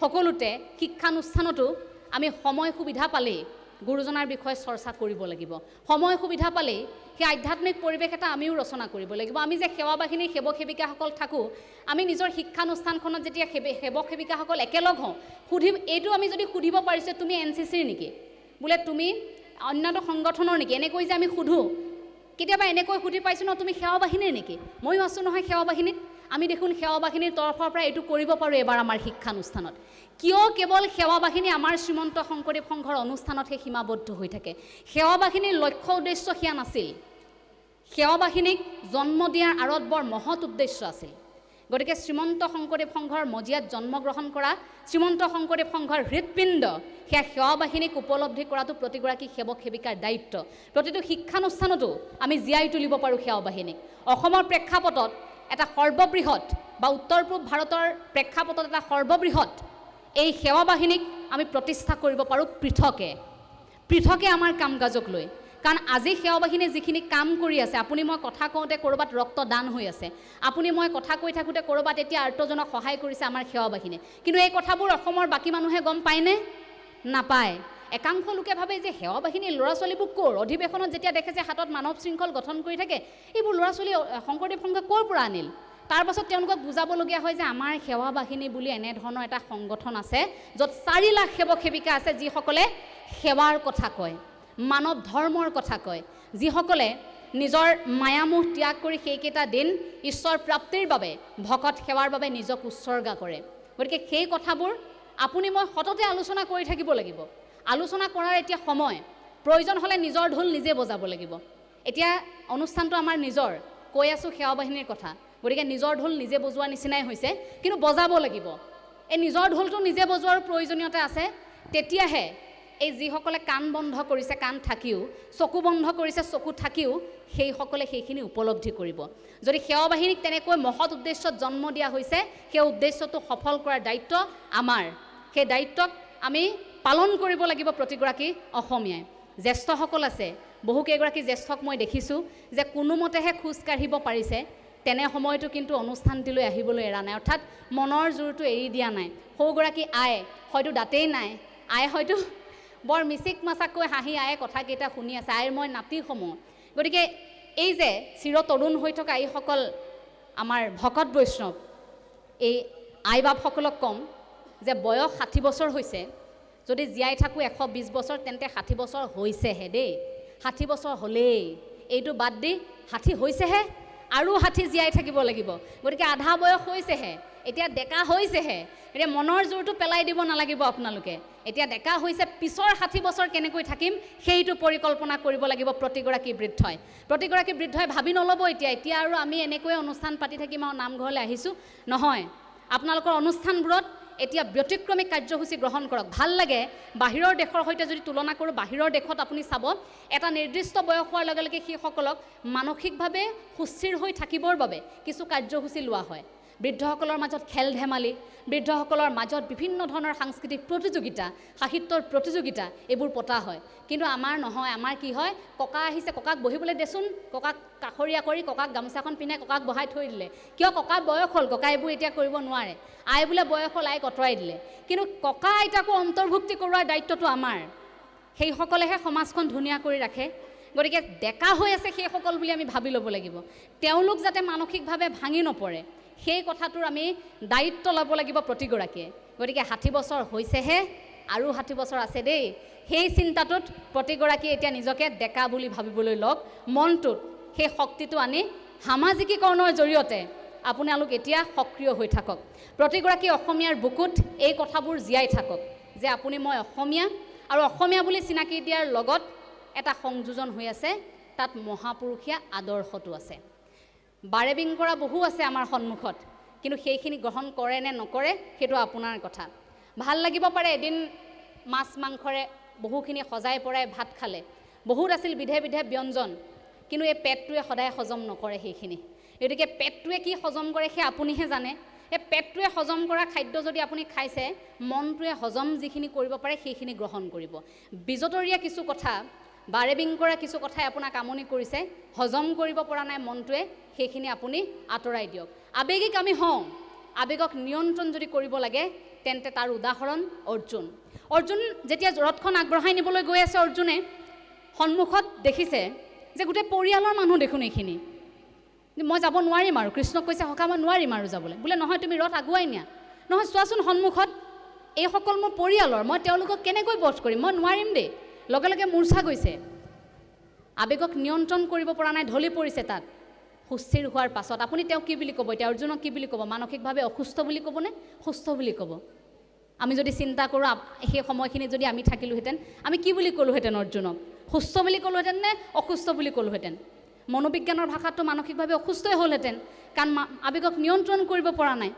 তেতিয়া অৰ্জুনে লগে লগে ঢলি পৰাৰ পাছত উঠি প্ৰশ্ন সুধিছে আকৌ কৃষ্ণক যে সন্মুখত থকা এইসকলক মই কেনেকৈ বধ কৰিম? হাজাৰ মোৰ শত্ৰু হওক, মই নোৱাৰিম, মোৰ পৰিয়াল। তেতিয়া কৈছে কৃষ্ণই যে তুমি যিসকলক সন্মুখত দেখি আছা, তাৰ ভিতৰত থকা প্ৰতিগৰাকীৰ আত্মাক তুমি বধ নকৰা। সেই শৰীৰটোৰ পৰা আত্মাক তুমি মুক্তিহে দিবা। তুমি নামাৰিলেও, অৰ্থাৎ মই নামাৰিলেও তুমি মৰিবা, তুমি নামাৰিলেও মই মৰিম, কোনোবাই কাৰোবাক নামাৰিলেও বা স্বাভাৱিক মৃত্যু নহ'লেও আমি এদিন মৰিবই লাগিব, অৰ্থাৎ মৃত্যু হ'বই। আত্মাটো এই দেহটোৰ পৰা ওলাই যাবই। গতিকে তুমি সেইটো চিন্তা কৰিব নালাগে যে তুমিহে তেওঁলোকক বধ কৰিছা। কোনেও কাকো ইয়াত বধ কৰিব নোৱাৰে, আত্মাটো কোনেও হত্যা কৰিব নোৱাৰে। আৰু তেতিয়াই সেই কথাষাৰ অৰ্জুনে উপলব্ধি কৰি তাৰ পাছতহে আৱেগক নিয়ন্ত্ৰণ কৰি তেওঁ আগবাঢ়িছিল। সেই আৱেগক নিয়ন্ত্ৰণ কৰি যোৱাৰ সময়খিনিত তেওঁৰ লগত আছিল বন্ধু হিচাপে শ্ৰীকৃষ্ণ। সৎ সংগ বন্ধু। বন্ধু বুলি কোৱাৰ লগে লগে বোলে লগত সদায় এনে এজন মানুহ আমাৰ থাকিব লাগে, পেঞ্চিল আৰু ৰবৰৰ দৰে এই সম্পৰ্কবোৰ। যেনেকৈ পেঞ্চিলডালে লিখি গৈছে, ভুল হৈছে, কাষতে থকা ৰবৰ টুকুৰাই পটাপট মোহাৰি দিছে, ঠিক তেনেকৈ আমাৰ জীৱনতো তেনে ব্যক্তিৰ প্ৰয়োজন আছে। ক'ৰবাত ভুল হৈছে, এজনে শুধৰাই দিছে, সেইজনে ভুল কৰিছে, আপুনি শুধৰাই দিছে। কিন্তু সকলো যদি সেই পেঞ্চিল হ'বলৈ যায় বা সকলো যদি ৰবৰ হ'বলৈ যায়, তেন্তে সেই সত্যটোক স্বীকাৰ কৰিবলৈ আমাৰ বহু সময় লাগিব। পেঞ্চিল ৰবৰৰ দৰে যদি সম্পৰ্কবোৰ হয়, এই বেয়াবোৰ মচি মচি লাহে লাহে গৈ থাকিব পাৰিম। দুটা কথা থাকে বোলে, অতীতক যোৱাহে পাহৰি, অতীতক নাযাবা পাহৰি। এতিয়া মানুহ পৰিল নে বিমূৰত বোলে অতীতক পাহৰি যাম নে অতীতক পাহৰি নাযাম। এতিয়া দুজন কবিয়ে দুভাগে কৈ থৈ গৈছে, কিন্তু স্বীকাৰ কৰিব আপুনি কোনটো। সেই কথাটোৰ বাবে আপুনি সেই পৰিস্থিতিটোক অনুভৱ কৰিব লাগিব, আপুনি সত্যটোক স্বীকাৰ কৰিব লাগিব। সেই সত্যটোক স্বীকাৰ কৰিবলৈ যাওঁতেই আপুনি সেই তেতিয়াহে অনুভৱ কৰিব যে এইখিনি সময়ত এতিয়া মই অতীতক পাহৰি যোৱাটো উচিত নে এইখিনি সময়ত মই অতীতক নাপাহৰাটো উচিত। সেই কথাবোৰৰ উপলব্ধি মানুহ হিচাপে আমি ভাবোঁ যে জীৱনবোধত সেই কথাখিনি আমাক যথেষ্ট এটা শক্তি যোগায়। অকণমান সকলো নিমাত হৈ আছে, কিবা কাহিনী এটাকে ক'ব বিচাৰিছোঁ। কাহিনী বুলি কোৱাৰ লগে লগে হাঁহিল, ভাবিলে কৌতুকে ক'ব এতিয়া। এজন নামতি বন্ধুৱে সহায় কৰে প্ৰতি বিপদে আপদে। এতিয়া নামতি সেইদিনা বিপদত পৰিছে, নামতিক টকা কেইটামান লাগে, টকা কেইটা যোগাৰ কৰি পটাপট এঠাইলৈ যাব লাগে। এতিয়া কি কৰিব নামতিয়ে? প্ৰতিবাৰে বন্ধুক খোজে, বন্ধুৱে প্ৰতিবাৰে দিয়ে, কিন্তু এইবাৰ অলপ বেয়া লাগিছে। প্ৰতিবাৰে তাক খুজি থাকোঁ, এইবাৰো যদি তাক খোজোঁ ইমান মোক কি বুলি ভাবিব, মোৰ আত্মসন্মান নাই নেকি, এনেকৈ ভাবিছে। আজি এইবাৰ নোখোজোচোন, মই নোখোজিলে লাজতে, খোজা নাই। কিন্তু নামতীয়ে যে নাম লৈ ফুৰে ঈশ্বৰৰ, ঈশ্বৰকে কৈছে প্ৰভু আজি 12 বজালৈকে নাম ল'ম তোমাৰ, গতিকে 12 বজালৈকে নাম ল'ম, তুমি কিন্তু কিবা এটা মিলাই দিব লাগিব, মোক টকাকেইটা তুমি যোগাৰ কৰি দিব লাগিব। এতিয়া ওপৰত থকাজনে টকাৰ যোগাৰ কৰি দিয়া নাই, ওপৰত থকাজনে নামি আহি টকাকেইটা দিব পৰা নাই। এতিয়া 12 বজালৈকে নাম লৈ আহি নামতি বিচনাত দীঘল দি পৰিছে। কি হ'ল, টকাকেইটাটো নাপালে, উপায় নাপায় প্ৰভু কৈছে তুমিতো ফাঁকি দি দিলা ৰে, তোমাৰ লগত দেখোন গোটেই দিনটো ব্যস্ত হৈ থাকোঁ, 12 বজালৈকে নাম ল'লোঁ, তথাপিও তুমি মোক বিপদটোৰ পৰা উদ্ধাৰ নকৰিলা। যি কি নহওক মই কিবা এটা কৰোঁ। লগে লগে কি কৰিছে, নামতিয়ে এই যে সদায় যে বিপদত সহায় কৰি থাকে বন্ধুজন, সেই বন্ধুজনৰ বাৰীত লাগি থকা নাৰিকলকেইটালৈ মন মেলিছে, বোলে এইকেইটা চুৰ কৰি দিয়া যাওক ৰাতি। গ'ল, এতিয়া নাৰিকল চুৰ কৰিবলৈ গৈ পাইছেগৈহে তাত, নাৰিকল গছৰ ওপৰত উঠি গৈছে, দুটা নাৰিকল ভুলবশতঃ পৰিল নহয় সৰি। সৰি পৰাৰ লগে লগেতো এটা শব্দ হ'ল টিঙত। গৃহস্থ সাৰ পাইছে, সাৰ পোৱাৰ লগে লগে বোলে চোৰ, গোটেই গাঁৱৰ ৰাইজক জগাই উঠাই আনিছে সকলোকে। সকলো উঠি আহি দেখিছে বোলে নাৰিকল গছৰ ওপৰত এটা চোৰ উঠি আছে, বোলে নামি আহ, তাক নমাই আন, কোনোবা উঠি যাব লৈছে। তেতিয়াতো ভাবিছে নামতে শেষ, তললৈ চাইছে, গোটেই ৰাইজে ঘেৰাও কৰিছে, মোৰ পিঠি বহল হ'ব এতিয়া। তাৰ পাছত ভাবিছে প্ৰভু তুমি ইমানখিনিও নকৰিলানে, মই 12 বজালৈকে নাম ল'লোঁ, তুমি মোক পইচাকেইটাও যোগাৰ কৰি নিদিলা, মই কিবাকৈ নিজেই কিবা এটা মই মিলাইছিলোঁ, সেইটোতো তুমি মোক এনেকৈ ফচাই দিলা। এতিয়াতো মই তললৈ গ'লে পিঠি বহল হ'ব, বাৰু যি নাই নাই তুমি মোক নবচালাই, এতিয়া অন্তত পিঠি বহল হোৱাৰ পৰা মোক তুমি বচাই দিয়া। তাৰ পাছত বোলে কেনেকৈ বচাব, লগে লগে নাম এফাকি মনলৈ আহিছে নামতিৰ ওপৰত। নামতীয়ে গাবলৈ আৰম্ভ কৰিছে, হে কিনো তোমাৰ লীলা প্ৰভু, কিনো তোমাৰ লীলা, হে বৈকুণ্ঠলেহে আনিম বুলি গছতো উঠাই দিলা। তাৰ তলৰ পৰা ভাবিছে বৰ নামতি দেখোন, নামতি কি গাইছে ওপৰত, বোলে কিনো তোমাৰ লীলা প্ৰভু, কিনো তোমাৰ লীলা, হে বৈকুণ্ঠলেহে আনিম বুলি গছতো উঠাই দিলা। ৰাইজে ভাবিছে আইও আমাৰ নামতি কিবা এটা গাইছে দেখোন, বোলে কি কিনো তোমাৰ লীলা প্ৰভু, কিনো তোমাৰ লীলা, বৈকুণ্ঠলৈ আনিম বুলি গছত উঠাই দিলা। নামতি কোনোবাই গছত উঠালে, নমাই আন। লগে লগে নমাই আনিছে গাঁৱৰ ৰাইজে কি হ'ল দেহি নামতীয়েতো এনেকুৱা কাম নকৰে লগে লগে নামতীক নমাই আনি পানী দুনি খুৱাই বোলে কি হ'ল নামতীয়ে আৰম্ভ কৰিছে বোলে কালি শুই আছিলোঁ শুই থকাৰ সময়তে বগা সাজ পৰিহিত আহিল নহয় বাপ প্ৰভুৱে বোলে ব'ল আহা দুই বৈকুণ্ঠৰ পৰা আহোঁ মই বোলো নাযাওঁ প্ৰভু মোৰ কাম আছে কাইলৈ টকা কেইটামান যোগাৰ কৰিব লাগে হেই মই ৰথ লৈ আহিছোঁ তুমি আহা মই সাউতকৈ তোমাক বৈকুণ্ঠৰ পৰা ফুৰাম আৰু তোমাক লৈ আহিম মই মনা নাছিলোঁ লগে লগে মোক ৰথত উঠাই আনিলে ৰথখন মই মন কৰিছোঁ লাহে লাহে দেখোন ওপৰলৈ গৈ আছে তাৰ পাছতহে মন কৰিছোঁ ওপৰতো ৰথখন লাগি ধৰিছে আৰু তললৈ চাইছোঁ তলত আপোনালোক চাওকচোন বাৰু এনেকুৱানো কৰিব লাগেনে ৰাইজে ভাবিছে আইঅ' দেহি আমাৰ নামতীয়েতো এনেকুৱা কাম নকৰে তাৰ পাছত নামতীয়ে সেইখিনি সময়ত কি কৰিছে যে ৰাইজক যিহেতু এই কথাষাৰ ক'লোঁ কিন্তু মই সঁচা কথা এটাও কৈ দিয়াই যাওঁ লগে লগে নামতীয়ে কৈছে যে মোৰ অলপমান অসুবিধা হৈছে মই কেইটামান টকাৰ যোগাৰ কৰিব পৰা নাই গতিকে মই দুচিন্তাত পৰিছোঁ ৰাইজে তেতিয়া বোলে আৰে নামতী বিপদত পৰিছে আমি সহায় নকৰিম আমাৰে নাম গুণ গাই তেওঁ আমাক বিপদে আপদে সহায় কৰে গতিকে সেইগৰাকী নামতীক সহায় কৰাৰ দায়িত্ব আমাৰ লগে লগে কি কৰিছে নামতীক সকলোৱে 10 টকা 20 টকা যিয়ে যেনেকৈ পাৰে টকা দি বিপদটোৰ পৰা উদ্ধাৰ কৰিলে নামতী সেই বিপদটোৰ পৰা উদ্ধাৰ হ'ল উদ্ধাৰ হোৱাৰ লগে লগে সকলোৱে ভাল পাইছে নামতীয়েও তেতিয়া উপলব্ধি কৰিছে যে আজি যদি মই সত্যটোক স্বীকাৰ কৰি এই কথাখিনি কৈ নিদিলোহেঁতেন হয়তো মোৰ অন্তৰ শুদ্ধি নহ'লহেঁতেন মই যে চুৰি কৰিবলৈ আহিছিলোঁ এই কথাটোত ঈশ্বৰে মোক সহায় নকৰিলে কাৰণ ঈশ্বৰৰ মই গুণানুকীৰ্তন কৰি থাকিব পাৰোঁ কিন্তু ওপৰত থকাজনে অন্তৰৰ শুদ্ধতাৰেহে আপোনাক বিচাৰিছে আপুনি চুৰি কৰিবলৈ গৈছে ওপৰত থকাজনে সেইটোত সহযোগিতা আগ নবঢ়ায় আপুনি অপৰাধ কৰিবলৈ গৈছে সেইখিনিত ওপৰত থকাজনে আপোনাক সহযোগিতা আগ নবঢ়ায় সেই কথাটো নামতীয়ে সেইদিনা বাৰুকৈ উপলব্ধি কৰিলে সেইবাবেই এইটো ভাবি ল'ব নালাগে যে আমি যে ইমান সময় নামঘৰত আছোঁ ইমান সময় নাম লৈছোঁ ইমান সময় প্ৰাৰ্থনা কৰিছোঁ গতিকে আমি বিপদত নপৰোঁ মই 1 মিনিটেই প্ৰাৰ্থনা কৰিছোঁ সেই 1 মিনিটটোক কিমান শুদ্ধ অন্তৰে কৰিছোঁ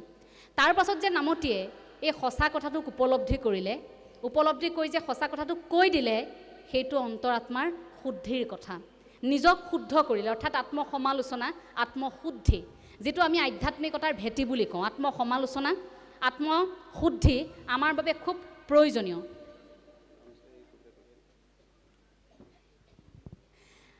আত্মশুদ্ধিৰ সেই প্ৰয়োজনীয়তাই আপোনাক মোক অনুভৱ কৰিবলৈ কয় এনেকুৱা কাগজৰ টুকুৰা আহিলে আমি ভাবোঁ ছুটি কৰিবলৈ কৈছে আসলতে কথা কৈ থাকোঁতে এনেকুৱা যেতিয়া কাগজৰ টুকুৰা আহে এতিয়া আকৌ কথাবোৰ সলনি হৈছে তেতিয়াই গম পাওঁ যে কিবা এটা বিশেষ আছে ইয়াত লিখা আছে যে কবিতাটো গাবলৈ কোৱা হৈছে কবিতাটো হয়তো আপোনালোকে গম পাইছেই দুটিকৈ বিশেষ কবিতা আমি কিছু পৃথক শৈলীৰে ডক্টৰ ভূপেন চক্ৰৱৰ্তী ছাৰৰ পৰা আয়ত্ত কৰি পাঠ কৰিবলৈ আৰম্ভ কৰিছিলোঁ আৰু ৰাইজে সেই দুটিকৈ কবিতা শুনিবলৈ হেঁপাহ কৰে গতিকে হয়তো সেই তাৰে এটি কবিতাৰ কথা কৈছে কবিতাটি বাৰু মই শেষত এবাৰ আবৃত্তি কৰি থৈ যাম কিন্তু অনুষ্ঠানটোৰ সৈতে কবিতাটি বৰ এটি খাপ নাখায় আজি তথাপিও প্ৰতিবাদী এটি কবিতা আসলতে কবিতাটোক বুজিবলৈ অকণমান সময়ৰ প্ৰয়োজন তথাপিও অনুৰোধটো ৰক্ষা কৰি তেখেতলোকলৈ সেৱা জনাই মই কবিতাটি বাৰু অকণমান মই পাঠ কৰিবলৈ চেষ্টা কৰিম মই শেষত কথাখিনি শেষ অংশলৈ আহিছোঁ কাৰণ মই যদি বহু দীঘলীয়াকৈ কথা কৈ থাকোঁ আপোনালোক ভাগৰুৱা হ'ব কাৰণ আমাৰ অনিল তাঁতী বাপগৰাকী আহিছে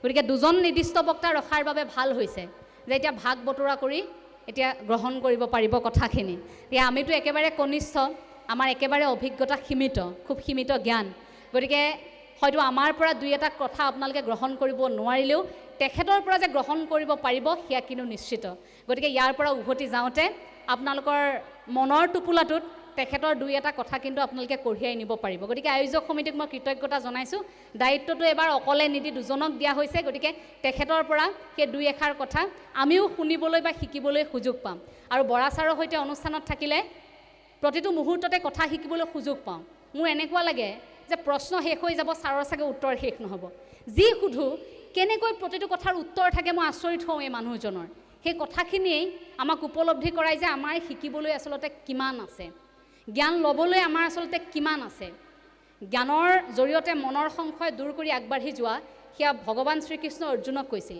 সেই কথাষাৰ কেৱল অৰ্জুনৰ বাবে নাছিল সেই কথাষাৰ প্ৰতিগৰাকী মনুষ্যৰ বাবে আছিল গতিকে আমিও সেই জ্ঞানৰ জৰিয়তে মনৰ সংশয় দূৰ কৰি সেই যাত্ৰাটোৰে আমি এতিয়া আগবাঢ়িছোঁ ক'ৰবাত মনৰ সংশয় কেতিয়াবা দূৰ হৈছে কেতিয়াবা কিন্তু হোৱা নাই ক'ৰবাত খোকোজা ৰৈ গৈছে সেই খোকোজাবোৰ নোহোৱা কৰি আগবাঢ়িবলৈ এতিয়া চেষ্টা কৰিছোঁ আকৌ কওঁ আপোনালোকৰ সৈতে একেলগেহে যাব বিচাৰোঁ আগত বা পাছত নহয় একেলগে এই আদৰ্শগত দিশটোত আমি কাম কৰিব বিচাৰোঁ।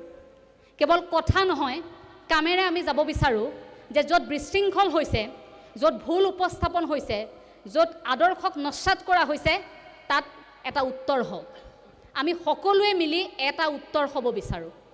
তাৰ বাবে সমালোচনাৰ কাঁড়পাত যদি মই অকলে হজম কৰিবলগীয়া হয়, তেনেহ'লে সেই অকলে হজম কৰিবলৈ মই সাজু আছোঁ। মাত্ৰ আপোনালোকে আশীৰ্বাদ কৰিলেই হ'ল।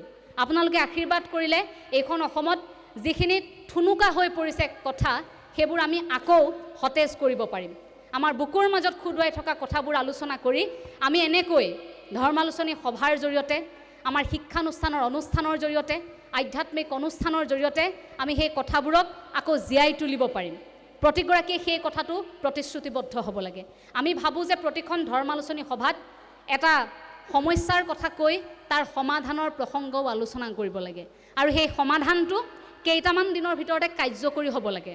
নহ'লে কি হয়, ই কাৰ্যকৰী নোহোৱাকৈ কিতাপে পত্ৰই মাথো ৰৈ যায়, আৰু কিতাপে পত্ৰই অৰ্থাৎ মাত্ৰ লিখিত অৱস্থাত থাকিলে, ব্যৱহাৰিক জীৱনত নহ'লে সেই কথাবোৰ তাতেই ৰৈ যায়, আমাৰ বাবে একো লাভালাভ নহয়। গতিকে সমস্যাবোৰ যদি আলোচনা কৰিছোঁ, সেইটো সমাধানো কৰিব লাগে। আমি যদি আজি কথা শুনিছোঁ একেলগে, যদি কথা শুনাৰ এটা পৰিৱেশ ৰচনা কৰিছোঁ, এই কথাখিনিৰ সমস্যাটো সমাধানত অংশগ্ৰহণ প্ৰতিগৰাকীয়ে কৰিব লাগিব বুলি আমি অনুভৱ কৰোঁ। যদি প্ৰতিগৰাকীয়ে অনুভৱ কৰে, তেন্তে হয়তো সেই বেয়া লগাবোৰ আমাৰ মনৰ পৰা নোহোৱা হ'ব। বাৰু যি কি নহওক, শেষত গুৰুজনাৰ আদৰ্শগত কথাখিনি আপোনালোকৰ বুকুত প্ৰতিদিনেই, প্ৰতি খোজেই শিপাই থাকক, সেয়া কামনা কৰিছোঁ আপোনালোকৰ এগৰাকী কনিষ্ঠ হিচাপে। আপোনালোকৰ বুকুত কৃষিজীৱী অসমীয়া হিচাপে আপোনালোকৰ বুকুত এটা গৌৰৱী মন আছে। মই মেৰাপানীলৈ আহোঁতে দেখিছিলোঁ আপোনালোকে এডোখৰ মাটিও পৰি থাকিবলৈ দিয়া নাই। ক'ৰবাত যদি বন্ধাকবিৰ খেতি কৰিছে, ক'ৰবাত বিলাহীৰ খেতি কৰিছে, জলকীয়াৰ খেতি, আদা, নহৰু, পিঁয়াজ, হালধি, কি খেতি আপোনালোকে কৰা নাই? খেতি কৰিছে, সকলোখিনি কৰ্ম আপোনালোকে কৰিছে, পৰম্পৰা আপোনালোকে পালন কৰি গৈছে। গতিকে কৃষিজীৱী আপোনালোকৰ মন এটা আছেই। এই মনটোক জীয়াই ৰাখিলেই হ'ল মাথো। এই মনটোত বেলেগে যাতে আঘাত কৰিব নোৱাৰে, সেইটো ভাবিলেই হ'ল। নহ'বা আমি আন আন প্ৰান্তত যেনেকৈ এতিয়া কান্দিবলগীয়া হৈছে যে আমাৰ পথাৰখন নাই, কি হ'ল? আনে দখল কৰিল। আমাৰ ভঁৰালটো নাই, কি হ'ল? আনে দখল কৰিল। তোমাৰ বাৰীৰ বাঁহ গাজ মই বনালোঁ খৰিচা, তোমাকেই বেছি ধান দুন ল'লোঁ, কথাটো মন কৰিছা। উদ্যোগ গুচি গ'ল হাতৰ পৰা, আপুনি মই কান্দি লাভ নাই, কাৰণ ল'ৰাটোক খেতি কৰিবলৈ আমি সাহসেই দিয়া নাই। তাক যদি কৈ আছোঁ বোলে চাকৰিটোহে বিচাৰ, তাক কোৱাই নাই ঘৰত পৰি থকা মাটিখিনিত তুমি দেখোন সোণ খেতিও কৰিব পাৰা, এই সাহসটোৱেই দিয়া নাই। গতিকে কৃষিজীৱী অসমীয়া হিচাপে আপোনালোকৰ মনত যিটো গৌৰৱ দেখিছোঁ, আপোনালোকৰ মুখবোৰত সেইবোৰ কথা ফুটি উঠিছে, সেই গ্ৰামাঞ্চলৰ আভাস এটা আপোনালোকৰ চকুত দেখিছোঁ। গতিকে সেইখিনিক অনুভৱ কৰি আপোনালোকক কৈছোঁ যে এই মনটো আপোনালোকে জীয়াই ৰাখক। লাচিত বৰফুকনে সেই মৈদামৰ পৰা হয়তো আজিও কয় যে মই মোমাইক কটা নাছিলোঁ, মই কাটিছিলোঁ অসমীয়া মানুহৰ এলাহক, মই কাটিছিলোঁ অসমীয়া মানুহৰ অদূৰদৰ্শিতাক। গতিকে লাচিত বৰফুকনৰ সেই কথাষাৰ যদি বুকুত লৈ আমি থাকোঁ, বা গুৰুজনাৰ কৰ্ম সংস্কৃতিৰ কথাষাৰ যদি বুকুত লৈ থাকোঁ, আপোনাক মোক কোনো সমস্যাই কেতিয়াও দুৰ্বল কৰিব নোৱাৰে। শেষত সেই কবিতাটি মই অকণমান আওৰাই দিব বিচাৰিছোঁ। দুই এটা হয়তো ভুল হৈ যাব পাৰে, তাৰ বাবে মই আগতীয়াকৈ আপোনালোকৰ ওচৰত ক্ষমা বিচাৰিছোঁ। কবিতাৰ শিৰোনাম যদি আবুল তাবুল আৰু এটা হাৰিকেন, যদি তোমালোকে মোক সোধা কবিতাটি আবৃত্তি নকৰোঁ, আবুল তাবুল এটা হাৰিকেন, এই কবিতাটিয়ে মই অকণমান পাঠ কৰি দিবলৈ লৈছোঁ। ডক্টৰ ভূপেন চক্ৰৱৰ্তী ছাৰৰ সেই কবিতা আবুল তাবুল আৰু এটা হাৰিকেন। আৰে চাইৰেন চাইৰেন যেন তেন প্ৰকাৰেন মনত থাকে, যেন দি ফু হামৰেন ঔপেন ভূপেন হি কেন চি কেন ব্ৰইলাৰ চিকেন, দিল্লীয়ে পাই যায় দিল্লীৰ লুজেন। আৰে দিল্লীৰ লুজেন, খা ভাই খা, গোটে গোটে খা, শাস্ত্ৰীয় সংগীত খা খা খা খা, খা ৰে খা মা পা থা নি খা, সপ্তস্বৰ মাৰ এক স্বৰ, সন্মানত লাগে বৰ। আৰে কণ্ঠস্বৰ উচ্চস্বৰ নিম্নস্বৰ বুন্দাস্বৰ থালৌ থালৌ স্বৰ, হে প্ৰভু ঈশ্বৰ মহেশ্বৰ গীতেশ্বৰ বালেশ্বৰ, প্ৰভু ঈশ্বৰ হে মহেশ্বৰ, বোলে কোটাত পাই চব ভূতত মৰে চব, ভূত নহয় ভূত, ৰাইজৰ সেৱা কৰবাক লগি পইচা কৰে লুট। আৰে চাইৰেন চাইৰেন যেন তেন প্ৰকাৰেন পইচাৰ লেনদেন, চিক্ৰেট নহয় ভাই এলচি অপেন, চিক্ৰেট নহয় ভাই এলচি অপেন, এইবোৰ হি মেন হি কেন, এভৰিথিং লেনদেন চামথিং অপেন, এভৰিথিং লেনদেন চামথিং অপেন। প্ৰকাৰান্তৰে কথাখিনি ক'লোঁ, দুখৰ বাদাম চুবালোঁ, শোষণৰ বৰগীত গালোঁ, গণতন্ত্ৰৰ কথা কোৱা যে মানা এবেশে জানিলোঁ, আৰে ফুটপাথ দ দ দ দ গাত গাত গাত গাত গাত গাত মাত চাত নাই তাত দূৰদৰ্শনে কয় কাট ভাই কাট এইবোৰ চট কাট আৰে ফুটপাথ দ দ গাত গাত গাত গাত মাত চাত নাই তাত দূৰদৰ্শনে কয় কাট ভাই কাট এইবোৰ চট কাট পগলা কবিৰ গাত মাৰে যেন চাত চাত আৰে চাইৰেন চাইৰেন যেন তেন প্ৰকাৰেন মনত থাকে যেন দি ফু হামৰেন উপেন ভূপেন হি কেন চি কেন ব্ৰইলাৰ চিকেন দিল্লীয়ে পাই যায় দিল্লীৰ লুজেন আপোনালোক প্ৰতিগৰাকী কুশলে থাকক সেয়াই কামনা কৰিছোঁ আপোনালোকৰ ওচৰত আশীৰ্বাদ গ্ৰহণ কৰিবলৈ আহিলোঁ আকৌ আহিম আপোনালোকৰ আশীৰ্বাদ গ্ৰহণ কৰিবলৈ প্ৰতিগৰাকী সতেজ মনেৰে থাকক হৃদয়ত গুৰুজনাৰ আদৰ্শক আপোনালোকে জীয়াই ৰাখক মহাপুৰুষীয় আদৰ্শত আছোঁ এই কথাষাৰ ক'বলৈ কোনেও লাজ কৰিব নালাগে বৰঞ্চ বুকু ভিন্দাই কওক যে আমি মহাপুৰুষীয়া আদৰ্শৰে চলোঁ আমি ভকত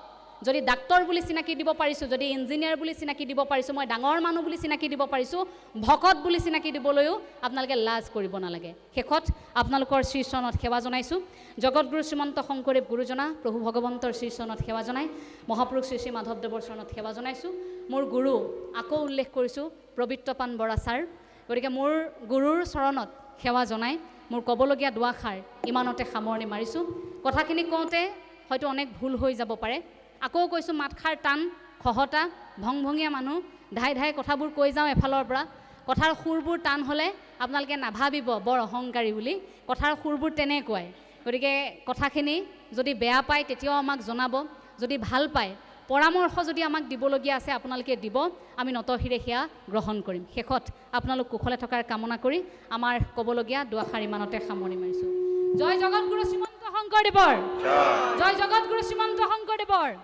জয় জগতগুৰু শ্ৰীমন্ত শংকৰদেৱৰ কৃষ্ণ তোমাৰ চৰণ সেৱাৰ গোবিন্দ নাজানে কোপাই যিমতে সেৱাটো ৰখিব কৰোণা কৰিতে সৰি জোৰাই কৃষ্ণ কৃষ্ণ কৃষ্ণ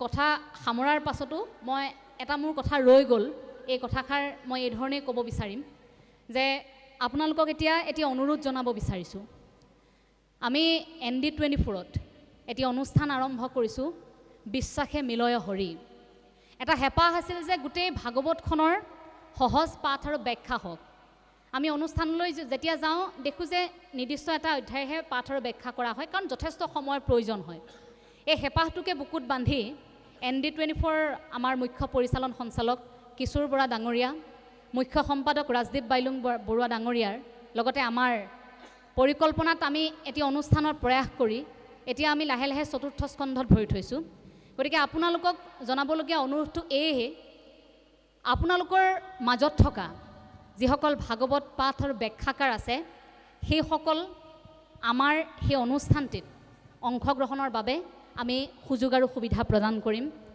সেইসকলৰ বাবে আমি সেই অনুষ্ঠানটি আয়োজন কৰিছোঁ গতিকে আপোনালোকৰ মাজত যদি ভাগৱত পাঠ আৰু ব্যাখ্যাকাৰ আছে তেন্তে বিশ্বাসে মিলয় হৰি এই অনুষ্ঠানটিত সহযোগিতা আগবঢ়াই আমাক কৃতাৰ্থ কৰিব বুলি আমি আশা কৰিছোঁ আমাৰ ND24 সাংবাদিক ৰাজুমণি ককাইদেউ ইয়াত আছে তেখেত আপুনি অকণমান থিয় হৈ দিয়ক তেখেতৰ সৈতে যোগাযোগ কৰিব আচলতে আমাৰ নামঘৰত যিগৰাকীয়ে ভাগৱত ব্যাখ্যা কৰে আমাৰ অঞ্চলসমূহত যিসকলে ভাগৱত পাঠ আৰু ব্যাখ্যা কৰে সেইসকলে যেতিয়া ভাগৱত পাঠ আৰু ব্যাখ্যা আগবঢ়ায় সেই তুলনা আমি একোৰ সৈতে কৰিব নোৱাৰোঁ ঋণি ঋণি দূৰৰ পৰা ভাহি অহা ভাগৱতৰ সুৰে আমাক আকৃষ্ট কৰে আপ্লুত কৰে সেইসকলৰ বাবেই এই অনুষ্ঠানটি আচলতে আয়োজন কৰা হৈছে গতিকে প্ৰতিগৰাকী গাঁৱৰ ভাগৱত ব্যাখ্যাকাৰৰ বাবে আমাৰ গুৰুআসনৰ সেই অনুষ্ঠানটিৰ দুৱাৰ সদায় খোলা আছে আপোনালোকে আমাক যোগাযোগ কৰিব ব্যক্তিগতভাৱে আমাৰ সৈতে যোগাযোগ কৰিলেও হ'ব অথবা ND24 চাই থাকোঁতে তলত কেইটামান ফোন নম্বৰ গৈ থাকে সেই ফোন নম্বৰত যোগাযোগ কৰি ক'লেই হ'ল যে এঞ্জেলা আমি